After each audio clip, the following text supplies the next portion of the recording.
புறம் கூறி பொய்த்து உயிர் வாழ்தலின் சாதல் அரண் கூறும் ஆக்கம் தரும்னு வள்ளுவர் சொல்லியிருக்காரு. அப்படின்னா என்ன சொல்றேன் பாருங்க. புறம் கூறி பொய்த்து, முன்னாடி ஒண்ணு பின்னாடி ஒண்ணு பேசி பொய்யா நடிச்சு உயிர் வாழ்றதுக்கு பதிலா செத்து போன்ற செத்து போன்னு சொல்ற. நீ ஒருத்தனை பார்த்து முன்னாடி ஒண்ணு பேசுற, பின்னாடி போயிட்டு அவனையே தப்பா பேசுறா, இதெல்லாம் செத்துன்ற. நான் சொல்லல. ஏங்க என்ன பாக்குறீங்க? நான் சொல்லல. யார் சொல்றா? யார் சொல்றா?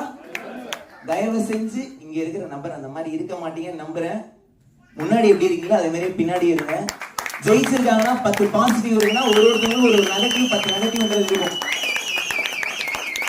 உங்களுக்கு என்ன தேவையோ, உங்களோட லைஃப்ல உங்களுக்கு என்ன தேவையோ அதை எடுத்துக்கோங்க. திரும்ப திருக்குறள் தான் நான் சொன்னேன், நான் எதுவும் சொல்லல, அவரு சொன்னதான் சொல்றேன். புறம் கூறி பொய்த்து உயிர் வாழ்தலின் சாதல் அறம் கூறும் ஆக்கம் தரும். அதனால யாரை பத்தி என்ன பண்ணுவீங்க?